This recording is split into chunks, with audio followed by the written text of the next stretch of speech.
Thank you guys and gals for making comments on my videos. Sometimes they really help. The latest series has been on nutrition related to health, both physical and mental well-being. And I already knew about the role that zinc plays in autism because it's on the website autismcoach.com, having to do with methylation. And there are reviewers on Amazon who talk about this, who say that for those of us who need to get our B vitamins methylated, or else they just go through us and we pee them out and they're useless, they're wasted. That pertains to the only two B vitamins are B12 and folic acid. When folic acid is methylated, it becomes folate, F-O-L-A-T-E.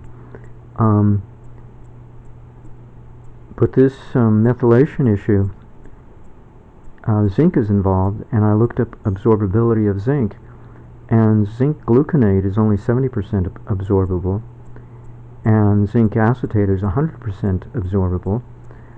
Well, zinc oxide, you can forget that. You spread that on your nose or something. You don't eat that unless you've got the digestion of an ox. So I do take potassium chloride to up my hydrochloric acid intake in a way without having to jeopardize my continued taking it, provided I combine it with lemon juice. So that helps absorbability, but I do need to absorb my zinc. So how do we absorb zinc? The easiest way, I eat a healthy diet, right? I include seaweed, and various things, but I'm not absorbing what I eat. With regard to zinc, if I don't include vinegar in my meals, or one meal a day or thereabouts, or once in a while, a couple of times a week, because the vinegar will help me utilize the zinc in my food. Otherwise, it goes to waste. So what I elected to do was start sprinkling vinegar on, let's say, cooked rice, and my stomach it's so unsettling for me to eat vinegar as a vegan that I have to eat fish with it. There's no way around it. I have to settle my stomach to be able to handle vinegar. But what other way is there if I'm not absorbing my zinc properly and I end up schizophrenic because I'm not absorbing zinc? I take a B complex, so I get the B6, but the zinc in my diet is not being absorbed. Well, I did a roundabout thing.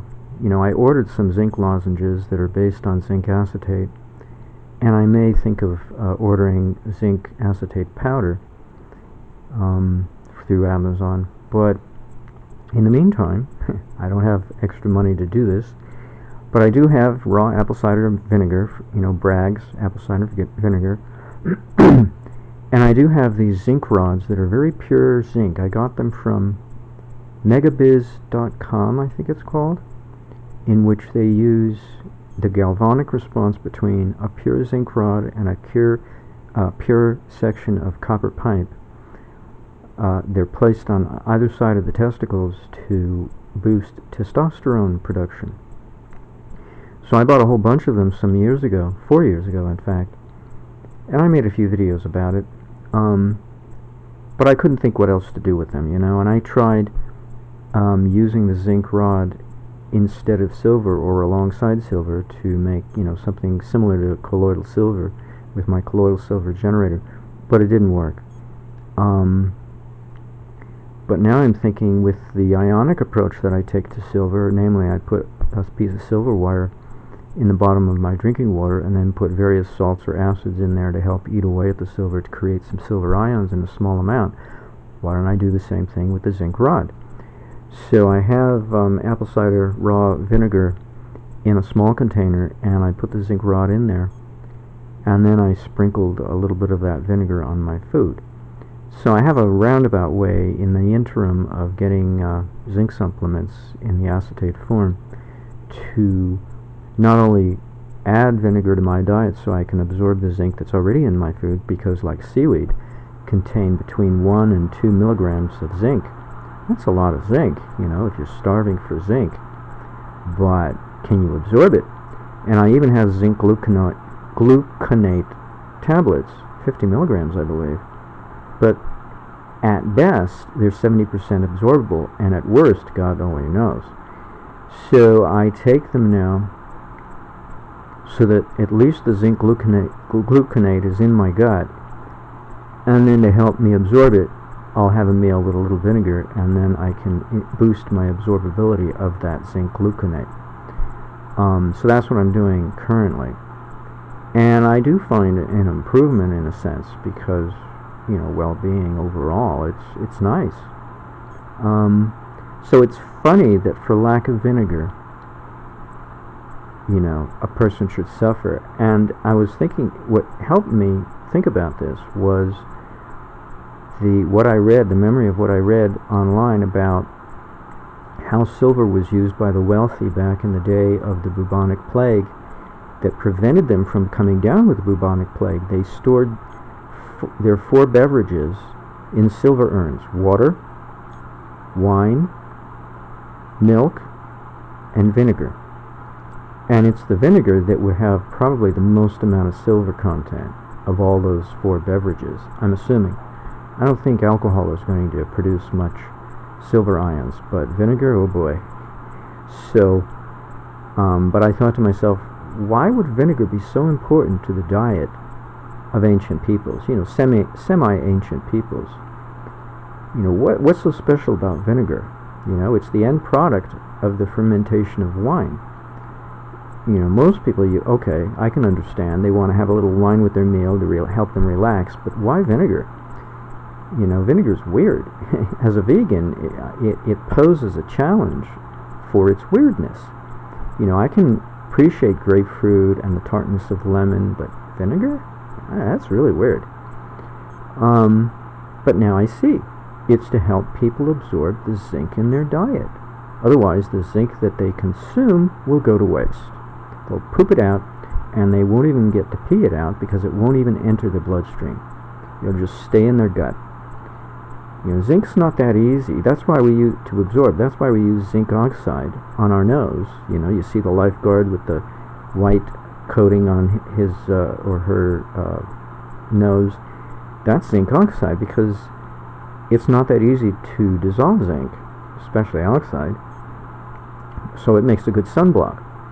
But we want to absorb it if we're going to eat it, or else it's going to waste.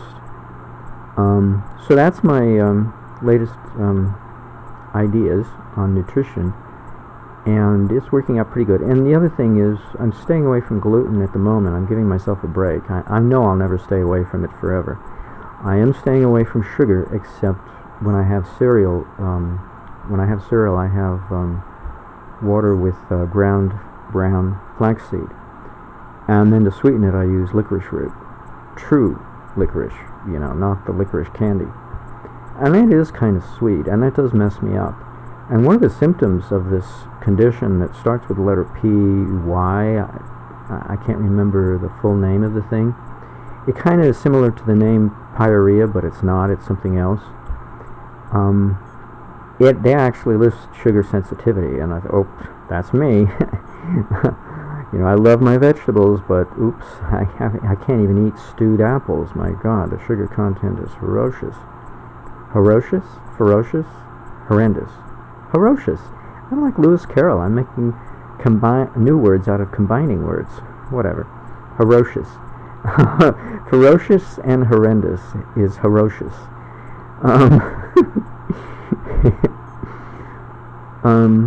So there were several symptoms that certainly, I qualify for. But then it jogged my memory when they were talking about, well, what do you do about it? Oh, zinc and B6. Zinc? Oh my God. I remember that from studying autism. Oh my God. So, but who would think that taking vinegar out of your diet, and I loved vinegar as a child. I had very few foods that it's like very common among children. They're very picky about what they want to eat.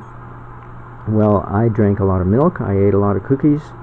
I ate my vegetables with a vengeance, but I ate my salad with gusto, because the salad had salad dressing. And in fact, my brother and I would vie for the salad dressing at the bottom of the bowl, of the salad bowl. But I wish I had asked for fish, because I didn't like meat, and chicken I was neutral on. But my brother and my mother were really big beef and meat eaters. They loved the stuff, and so they gave me ground round because I couldn't chew the meat, let alone enjoy the taste, unless it was very expensive, filet mignon or something. But it wasn't my cup of tea. I liked fish only if it had no bones. I hate bones to pick at them. So basically, I would eat jumbo shrimp, because there are no bones there. No bones about it. But truly, my favorite fish is mackerel. And trout, again, without the bones. It's been a while since I've eaten shrimp, so my tastes have changed over the years, So I don't know if I would still like trout like I did as a kid, but as a young adult and now as an older adult, I love mackerel. I can't stand salmon. I'm so sick of it. Anybody pushes salmon. Salmon. Tuna. Oh, phew. Give me a break. But it's amazing how many foodstuffs from an animal, flesh food, particularly seafood, are rich in zinc, as well as land-based flesh foods. It's really uncanny. I don't know why that's the case, but it shows you where zinc congregates in the physiology, in the muscle tissue, for one thing. So bodybuilders take zinc for a good reason. They want to build up their muscle mass. Of course, they'd benefit if they also included to their supplement list iodine and iodide. Few know about that magical moment of changing the balance of body fat to body muscle. What's the balance between muscle versus fat? Iodide will do that. It'll switch you away from body fat to body muscle when putting on weight. But zinc is another one, and I may not be iron anemic. I don't get much benefit from taking iron supplement, but zinc, very interesting, and all for lack of vinegar in the diet, not for lack of flesh. And my stepfather used to think, oh, you're so antisocial, you don't eat beef like everybody else does, or meat. He could be so wrong, but he doesn't even know it. Anyway, all for lack of vinegar. And anybody can eat vinegar. Well, presumably, in theory anyway. Yeah, I don't know what I would do without fish to get me to stomach vinegar. Maybe I could take soy milk and make my own paneer style cheese by curdling soy milk with vinegar. I could see that, but most of the vinegar would be separated out with the whey, and there'd just be a residue left with the cheese. But that's actually probably enough, because vinegar is pretty powerful stuff. So that's actually what I should think about doing. The problem, though, is it's not going to work. It's a lot of work filtering out the fiber of soy milk, as I discovered recently. It's not worth the effort for me. I like everything easy. And unless you take out the soy fiber, the okara, or from the soy milk mash, you can get stomach indigestion really easy. I can. It's really easy. Unless you take that fiber, filter it out, and toast it. It makes a great breakfast cereal. But only because it's raised to a very high temperature in the toasting process. It's probably why soy nuts and soy nut butter is so popular, because it's toasted, and so it makes it possible to eat the fiber and get away with it and not get any kind of bloat and indigestion from eating soy fiber. Because for some reason boiling soybeans is not good enough for us to handle the soy fiber, and that's why the Asians make soy milk and make tofu out of that, because they wouldn't handle it either. They're no different than us. They're not genetically superior when it comes to eating soy. They just know how to work with it. Eat a lot of seaweed and remove the fiber, and anyway. So that's my latest video on vinegar and schizophrenia. How about that?